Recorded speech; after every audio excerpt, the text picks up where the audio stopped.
Ready, kids? Aye, aye, Captain! I can't hear you! Aye, aye, Captain! Oh!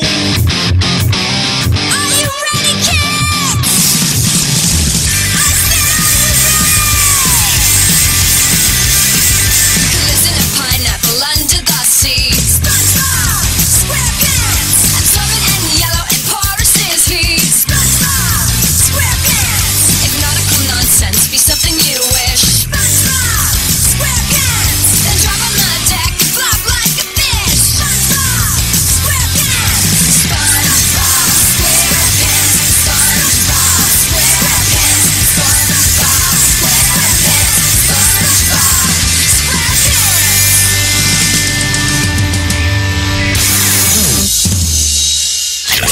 And now a special report!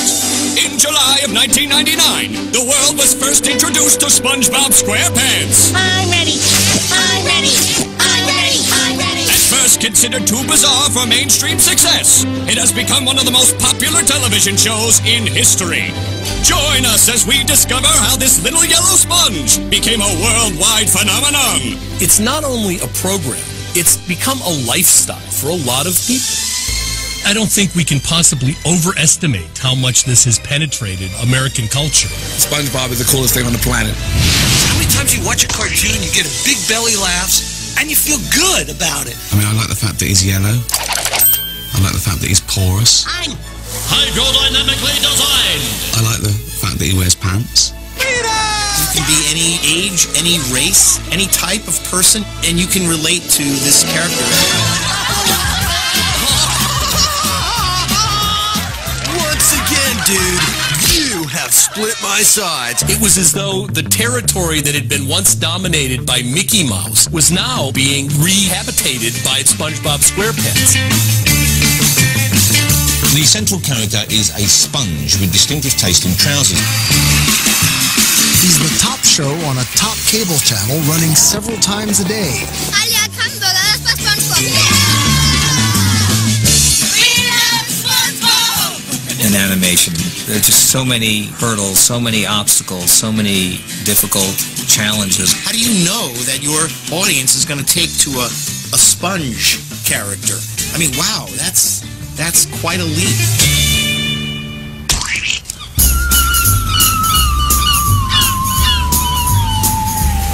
My name's Steve Hillenburg, and I'm the creator of SpongeBob SquarePants. I've always been fascinated with the ocean. It's just a place that is unlike anywhere on the planet, and there's unexplored areas and animals and plants that we don't even know about still. I stepped on one of these once.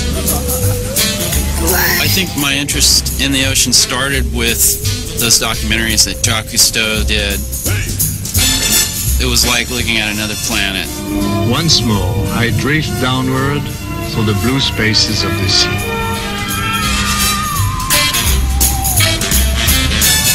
I ended up getting a job right there, teaching marine biology, my dream job. Also, I was kind of like the staff artist. I was drawing a comic book about tide pool animals. It was in that comic that I drew the first sponge named Bob, which eventually would become SpongeBob.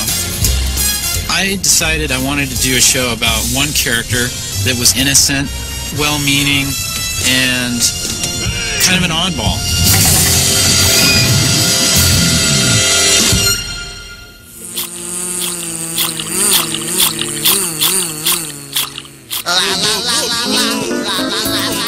Especially at the time SpongeBob came out, there were a lot of shows that were sarcastic. They had characters who were almost like little adults. There's no question that, you know, when you look at the 90s, the things that were connecting were the South Parks and the Ren and Stimpy, and that was great, and it is what made SpongeBob so distinctively different. I think SpongeBob was an attempt instead to make a character who's genuine and earnest. I think that's something people really connected with. There is an innocence, a naivete, and a sincerity to it that you get practically no place else on the television dial. His name is SpongeBob SquarePants, and his friend's name is Patrick. Mr. Krabs is really cheap, but SpongeBob doesn't care because he just likes being a fry cook and making Krabby Patties. So bottom line, he's a sponge. They said, we've got it. And they said, what do you got? And they said, we have something yellow and square. It's a sponge. You're going to love it. And I was like, okay. I'm not sure there was a lot of confidence in the idea that it was going to go anywhere. How do I make the biggest show in the world? You know, I think if you try to synthesize that, then there's no way that you can succeed at it. I had no idea what was going on with this cartoon. I just thought it was just some inane pulp for preschoolers. That's the lamest idea I have ever heard. When I heard the initial concept for it, I said, those guys must be crazy. Take that back! SpongeBob SquarePants? That just sounds weird. There's a lot of pressure, there's a lot of risk, there's a lot of money riding on this, and a lot of people, jobs, all involved with this kind of thing. I just wanted it to be funny, and I didn't want to be embarrassed for anything that I made. There's a lot of executives that would have taken one look at that and said, you've got to be kidding. You're going to put this hallucination on our air? No. Ultimately, it's the audience that decides. They are the ones that have the final say in the success and failure of what we do. The audience is the ultimate jury on any show.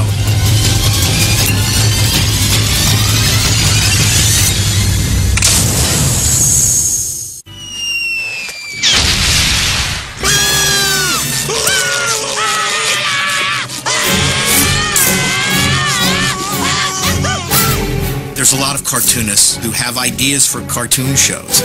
Nickelodeon, as daring as they are with the kind of shows they do, you know, each one is a risk. The sea, so fascinating, so wonderful. Here we see Bikini Bottom, teeming with life, home of one of my favorite creatures, SpongeBob SquarePants. Yes, of course he lives in a pineapple, you silly. There's no science to funny. The things that strike you as funny, they either strike you as funny or they don't.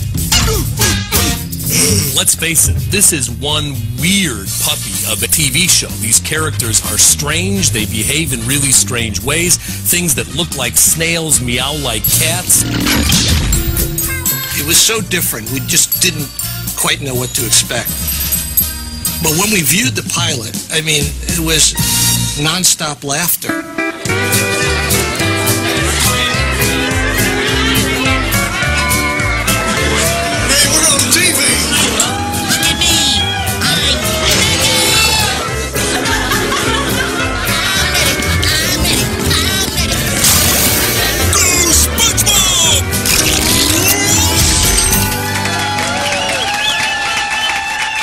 Looking at each other and going, is anybody going to get this but us? I mean, is this just entertaining to us? Or you know, I don't know. We'll see. We have an excellent SpongeBob, I can't even say it, I don't know if Mark can, SquarePants, SpongeBob, you know, the cartoon guy. It took a couple of seasons. We were just going about our business, making a show that we thought was hilarious. For the first year or two or three, he was kind of quietly on the network, building his audience. It wasn't in the papers. I don't remember anybody making a big deal about it. Anytime a family with kids came over, I'd say, I've got something I want you to watch. And everyone loved it. I thought, oh man, please, someone recognize this besides me. We're doing jokes where, you know, they're so surreal and you're thinking, no one's going to get this. But I guess more people than you would think got it. SpongeBob SquarePants. That's it. Get it together. He's the greatest. His buddy Squidward. Yes, a little yellow sponge who's making a big splash.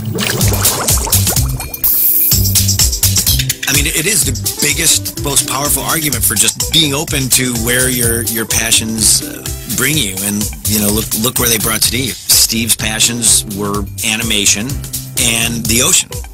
He called me to come over to his place, then he showed me what he had. Drawings, watercolor treatments of SpongeBob's pineapple house and Squidward's big Easter Island tiki head house and the Krusty Krab lobster trap. I I just fell in love with the characters, the visuals, the relationships between the characters, and I just wanted to be in on it so bad. Steve and I started on Rocco's Modern Life. That's where I met Steve. We had sort of a meeting of the minds as far as comedy, what we thought was funny. There were a lot of ideas Steve wanted to do on Rocco that we eventually got to do on SpongeBob, like the live-action cutaways. And the only way out is through the perfume department. It was sort of like, well, if any of us gets our own show, we're going to do all that stuff. Let's do it!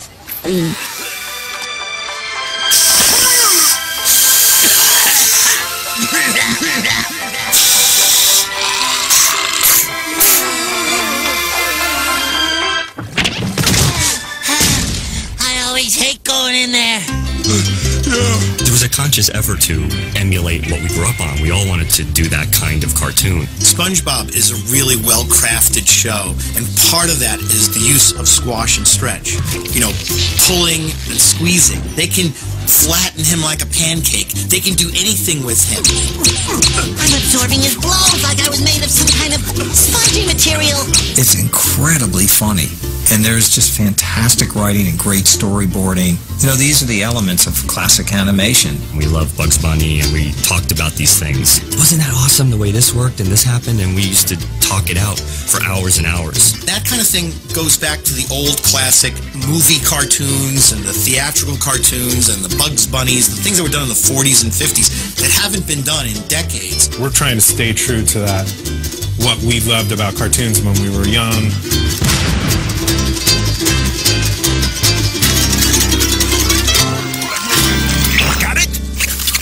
I'm sorry, Mr. Krabs.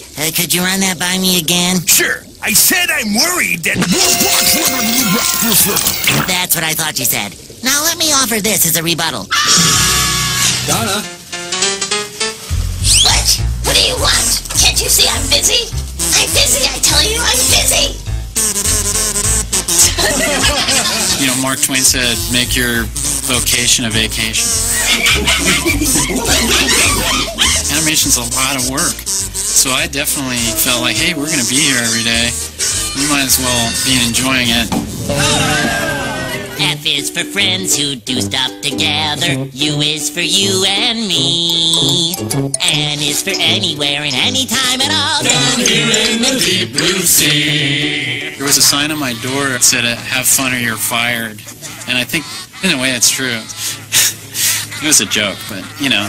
F is for fire that burns down the whole town, used for uranium bombs. N is for no survivors when you're... Plankton! Those things aren't what fun is all about. We just thought it would be fun to take a day to the aquarium in Long Beach, maybe getting some ideas and see some of the things that people were drawing every day. Squidward's his name, but he's an octopus. I like the round head, but Squidward is funnier than Octoboy. Steve's a great collaborator, and he was real open to our ideas, and everyone was just really excited to be making a show that was so different. It's a farmer's hat and starts milking the little jellyfish. It's like Mother's Day. The clarinet on fire, and they're doing this like tribal dance around it.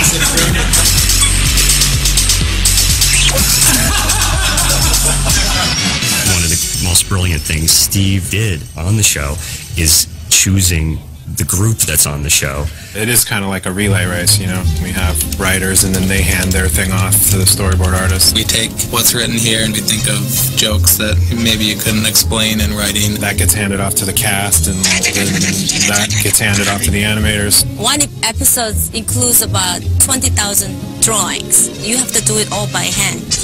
The single goal that everyone who works on the show has in mind is just bringing all they can to their little piece of the pie. Along the way, it's snowballing, you know, picking up everyone's input along the way, and I feel very lucky because I feel like everyone really just is focused on how do we make this the best SpongeBob cartoon that we can. Meow. Okay, places everybody. Squidward, are our heroes ready? As they'll ever be. Start the movie!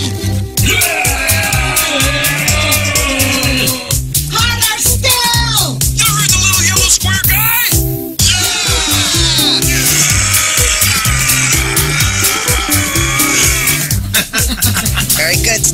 pickups on that.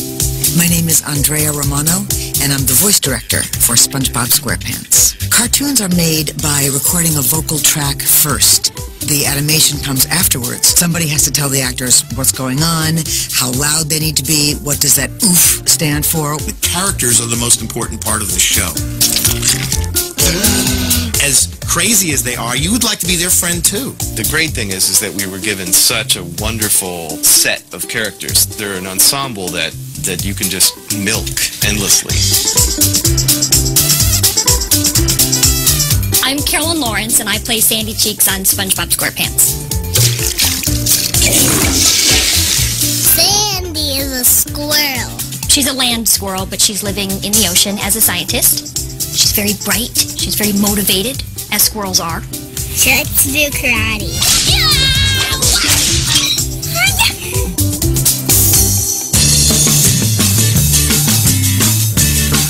My name is Bill Fagerbacke. I am the voice of Patrick Star. I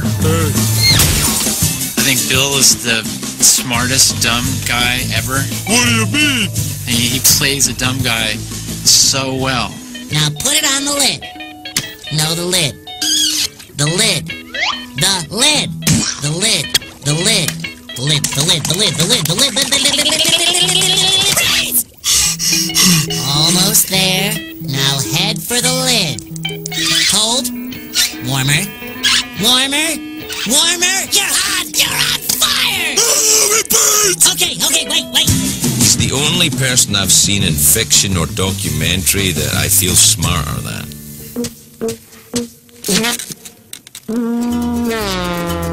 You know, the world thinks Patrick, has nothing going on upstairs and that he's a doofus. SpongeBob doesn't put down Patrick. He thinks Patrick's a pretty smart, happening guy.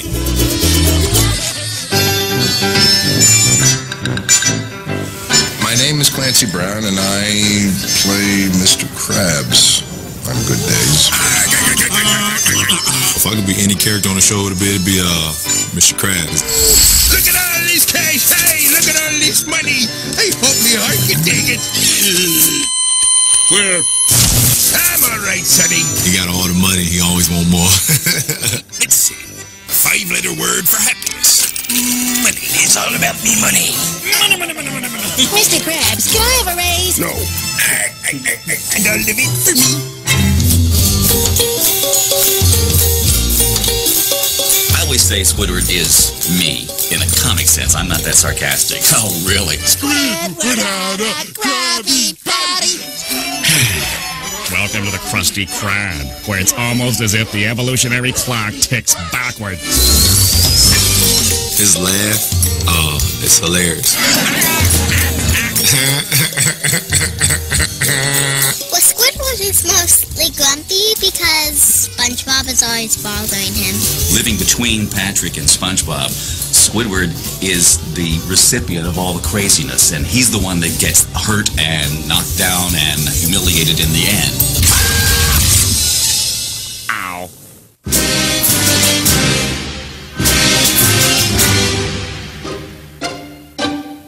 My name is Mr. Lawrence. I play Plankton on SpongeBob. SpongeBob, you will be mine.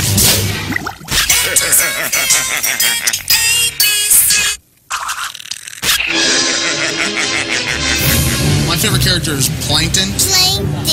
Plankton, of course. This little tiny character, but he's got this big voice. I win!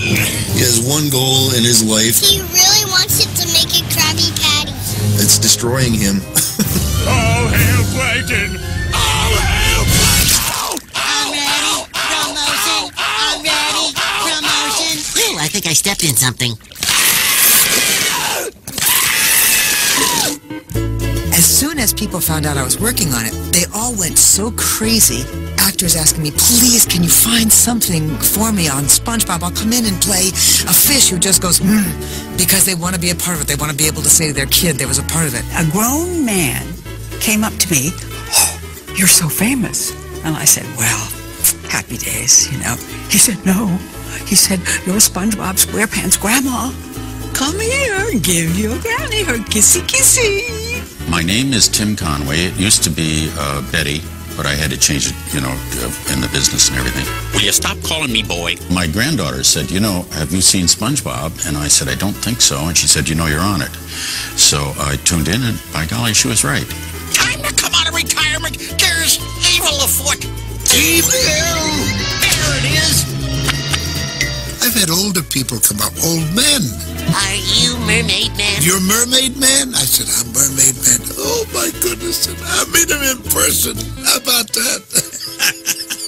Now it's time to bring it around town.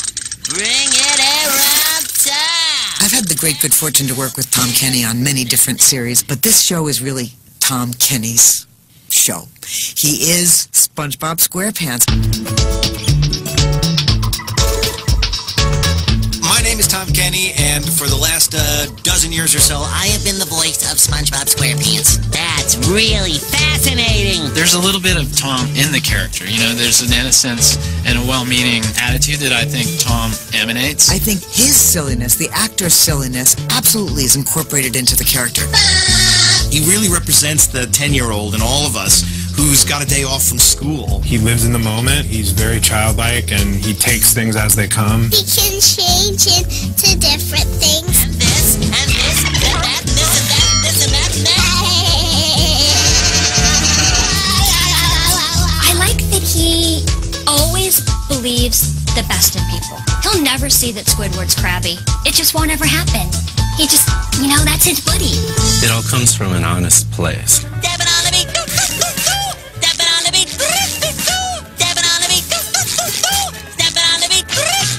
I think one of the most appealing things about SpongeBob is his lack of fear and his lack of negative emotions. And in the world that we live in now, he is a beacon of how to be happy in this world. The flip side of that is that when he does occasionally hit a wall, he just falls apart. And now I've lost the only job I ever wanted. His lows are just as precipitous as his highs. SpongeBob throws himself into everything 110%, not because of what reward he's going to glean at the end, but just because he can't help but be that way. From episode to episode, these characters maintain their personalities. Those personalities are winning and appealing, and that really helps to account for the universal popularity of the show.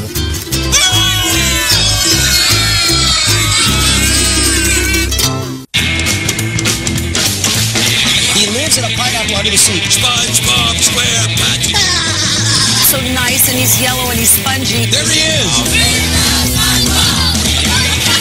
There's a SpongeBob phenomenon.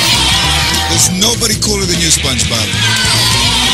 Hi, we're from underwater. Kids of all ages have been wondering what is going on at Bikini Bottom. Have you seen SpongeBob? Oh, it's cuddly. I don't know. This becomes a kind of a cult-like following. SpongeBob. It's always tough to figure out what makes a phenomenon because who knows? The sea-dwelling cartoon character on Nickelodeon is the second highest rated show for kids on TV. Everyone, you may not know this, but we just got picked up for second season. We hoped it would go one season. We hoped it would go 2 seasons. You figure you do the best you can, and you hope. And on top of that, we got 3rd season. It ultimately became one of the biggest shows in the history of television. An optimistic invertebrate who Nickelodeon reports is attracting 28 million viewers a month. This crazy kitchen sponge in a tie and a pair of private school shorts has managed to penetrate the culture in a way that very, very few other things have done. Hey, you! Top of the morning, oldster. Hey, I saw you on TV last night. New Bran Flakes. Bold new taste. Bran Flakes. You did? I don't know if you guys caught this, but there's a poll in this week's Us Weekly. It's about the sexiest stars around. In 6th place, true, SpongeBob SquarePants. And in 7th place, just behind this sexy character, not quite as sexy as SpongeBob, our own Simon Cowell. got to a point where you couldn't turn on the TV without seeing SpongeBob, and not just on Nickelodeon. Happy Halloween, everyone. In case you couldn't tell, I'm Katie SpongeBob Kirk. You have to have SpongeBob, so I made a SpongeBob. SpongeBob SquarePants. I think you'll agree. Who doesn't love SpongeBob? It just suddenly was everywhere. The rest of the world has finally caught on. I took a trip to Europe, and right on top of the garbage there was a little juice box with SpongeBob giving the thumbs up and winking. Went on the surf trip to Sumatra, and I look up and I see this little schoolgirl, and I see this bag, this bright pink bag, and it's a bootleg SpongeBob bag, and I just couldn't believe it. SpongeBob appeals to people everywhere, all around the world. He is an inanimate object that we can all project ourselves onto. Und wir sind SpongeBob Superfans. Hallo, SpongeBob Schwammkopf. Kein Funk miteinander, das liegt mit der See.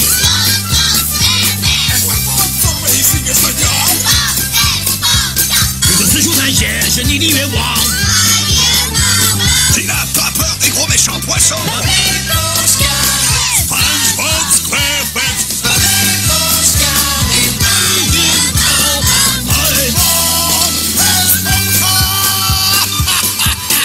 Bob Esponja. I don't understand a word you just said. In the world of cartoons, it's as big as it comes. And now, getting bigger. The SpongeBob SquarePants movie.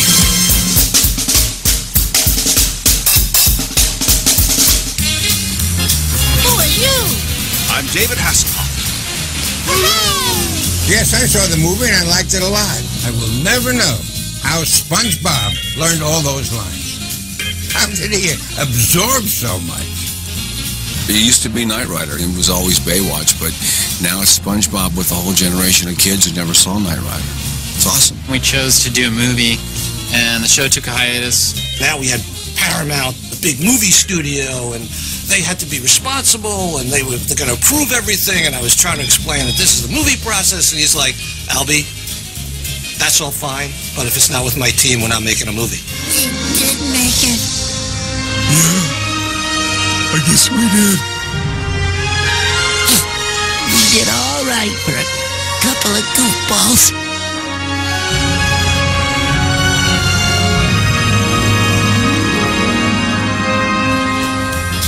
I don't think Steve knew that this would become as big a show as it would. I don't think any of us knew that. We didn't really expect the kind of reaction that we've gotten worldwide, and we were just trying to make ourselves laugh, and the rest is gravy. If something is culturally successful, it means, almost by definition, that you have got a lot of people who are committed to it. Things that really, really reach success are also, you know, the ones that are likely to be targeted. Is something about SpongeBob that whispers gay.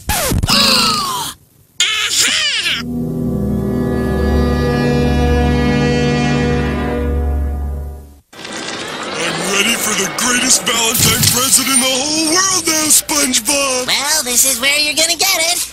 After it had been on for a couple of years, there were a few episodes that somehow acted as a Rorschach card for some people, where they would watch the show and they would say, wait a minute, these characters are gay.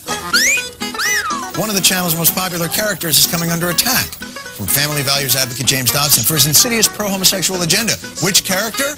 SpongeBob SquarePants. You have to bring up the James Dobson thing, because it was this bizarre bump in the SpongeBob road. Dobson told a mostly congressional audience in January that SpongeBob SquarePants was, quote, pro-homosexual.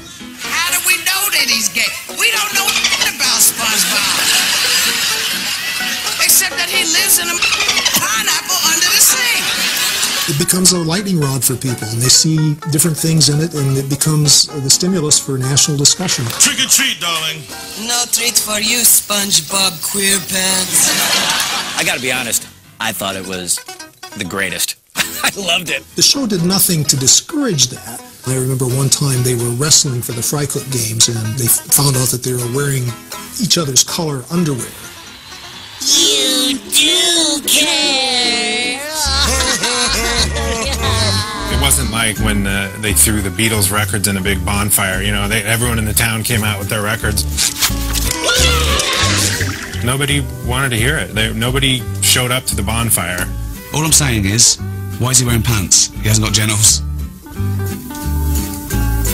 We're not even talking about sex at all.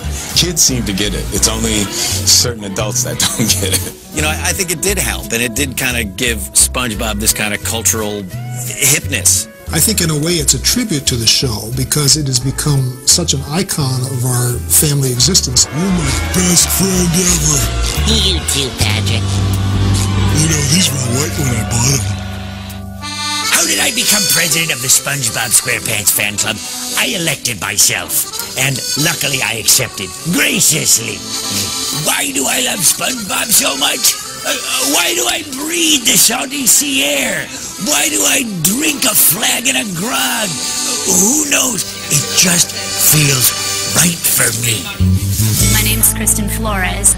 I've been working on SpongeBob for about 2 years. This here is a pile of fan mail. Dear SpongeBob and Patrick, I really like your movie because it is funny. Dear Stephen Hillenburg, my name is Jose. I watch SpongeBob every day. We also watch it in the morning. How come you don't make SpongeBob a girlfriend? Why doesn't Plankton just make friends with Mr. Krabs and SpongeBob? How come you made Patrick act so dumb? It does get to be a little overwhelming because everyone tends to like him. I've gotten fan mail here, and oddly enough, a lot of it comes from prisons. Oh, there's a pineapple under the sea. SpongeBob SquarePants, SpongeBob SquarePants, SpongeBob SquarePants. I don't understand how that is. SpongeBob is not just a television show. It really is a lifestyle for a lot of people. Jennifer Jones of Des Moines is one of the nicest people you're ever going to meet. This is the SpongeBob room. There is a phenomenon of the super fan. It's curious to think about what makes them so zealous in their pursuit of the show and everything to do with the show. Got a little addicting, and now it's everywhere. Her arms are covered with no less than 20 SpongeBob tattoos. I have the pineapple house, too. There are a lot of people who not only watch SpongeBob a lot, they sleep in SpongeBob pajamas. They eat SpongeBob pasta. SpongeBob pencils, SpongeBob cups and cushions. I could do this all day. Me too. There's a really wide range of people that connect with the show. I watch it with the grandkids, and sometimes I watch it when I'm by myself. There's this dance called the SpongeBob dance, and I know how to do it. I love SpongeBob. SpongeBob's style is being featured in magazines. Dad and actor Rob Lowe is a fan. We just wanted to make it official. Barbie loves SpongeBob. The best SpongeBob episode ever is Sailor Mouth. Hey, Patrick, how are ya? I was fascinated to learn that the one-time graffiti artist and now pop artist Cause really loves SpongeBob and uses his visage and his art quite a bit. It's a tribute to the broad appeal of the show. This thing's much bigger than just a kid's merchandise play. SpongeBob's penetrating the culture in ways you'd never expect. He's guest hosting Countdown in a couple of weeks. I don't think it's gone too far, do you? And a 6-year-old California boy is safe this morning after falling through a hole and being trapped underground in a drainage pipe last night. Immediately after they had pulled him out, the first thing he said is that he wanted to watch SpongeBob SquarePants. People have an intimate relationship with these characters. They mean something to them, and it can get a little out of hand. Burger King had a promotion with SpongeBob, and they used a giant inflatable SpongeBob, and they put them on top of the stores. Our #1 story in the Countdown, it's not funny now. Put out an amber alert for a yellow sponge. SpongeBob SquarePants snatched again and again from coast to coast. The cartoon crime of the century. 10 different states in all. America was distraught. Who would steal SpongeBob? Some are fingering teens and college kids with the crime wave. They weren't deflating them or defacing them or anything. They were taking them.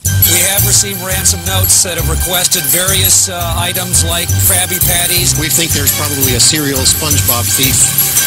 Police nationwide on the lookout for a kidnapped victim wearing square pants. We're going to be very vigilant on our patrols. Clint, what sick mind could be behind something like this?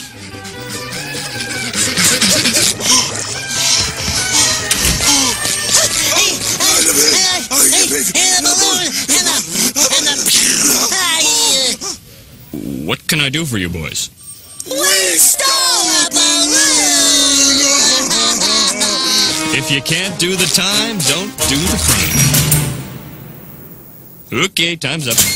Now get out. What makes great cartoon characters is a creator who has a strong vision for what his character is. And Steve Hillenburg was really the guiding light. He's the guy. You've got some seriously awesome ratings from this show, which is terrific. But what you going to do when Mr. Hillenburg leaves? SpongeBob was Steve Hillenburg's baby. He worked around the clock. You're still here, kid? Get out! After years and years honing and refining this idea, there was a real question if the show could go on without Steve Hillenburg. What's gonna happen to us?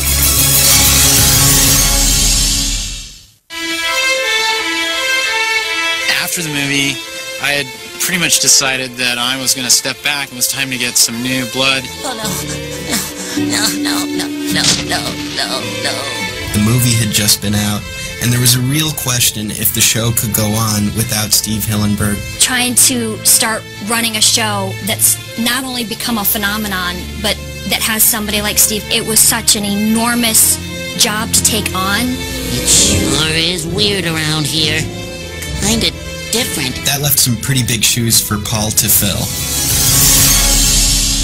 Paul being one of my favorite board artists, writer, directors on the show, I talked to Paul about, would you be interested in running a show? And he was. Wait. Hey, I just thought of an idea. Could we have a scene? He was pretty much the obvious choice. Well-trained in animation, has worked on a lot of shows, knows what it's like, writing, storyboarding, all those steps. Hello, Mrs.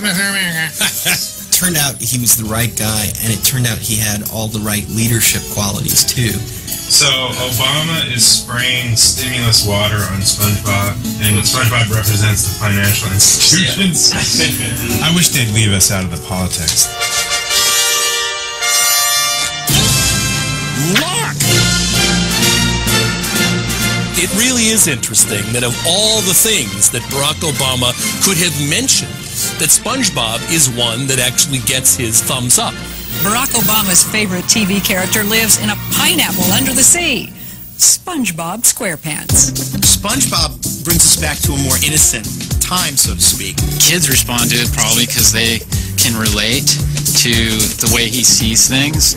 There's one called The Paper, where the entire episode is about SpongeBob picking up a piece of paper that Squidward discards and having fun with it for 11 minutes. Look, Gary, origami.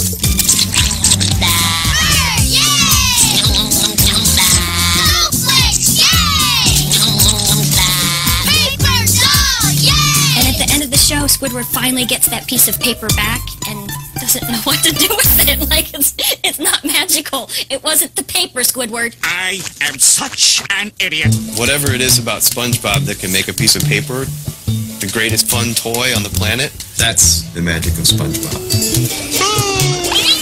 There is something comforting in knowing that you can make something that maybe is shown in another country, in another language, and that they find it funny too, and that maybe we all do have something in common.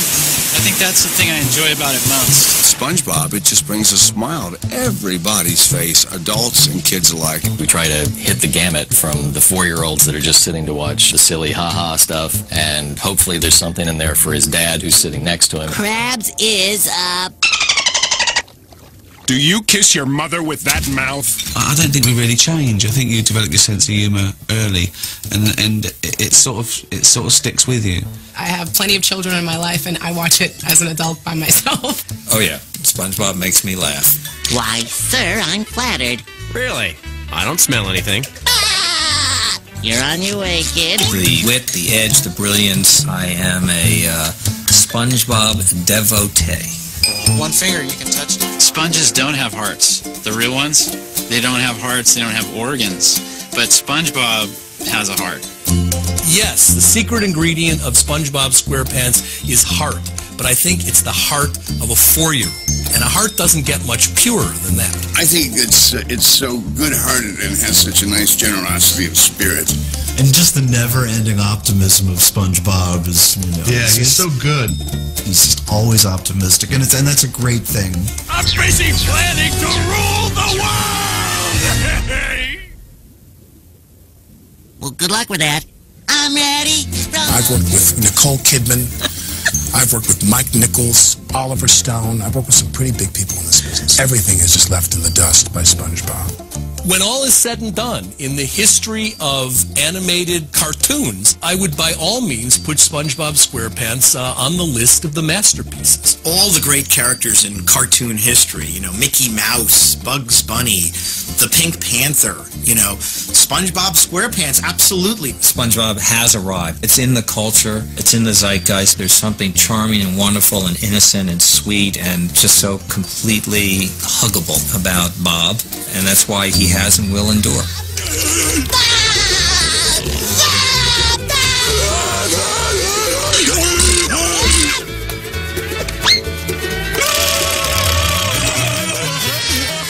I think there's a huge future for SpongeBob. He's still got to get his Krusty Krab franchise. SpongeBob is not going away for a long, long time.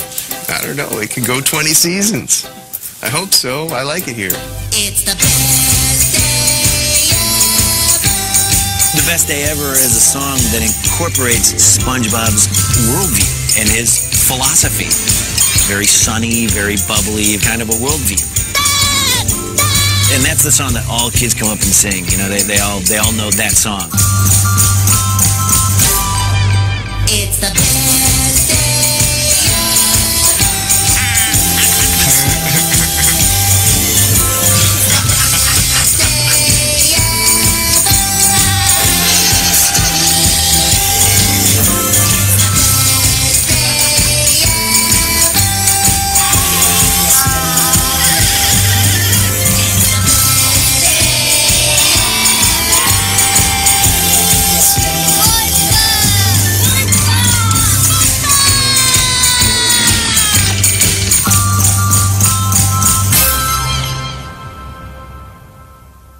Boy, I'm glad all that's over.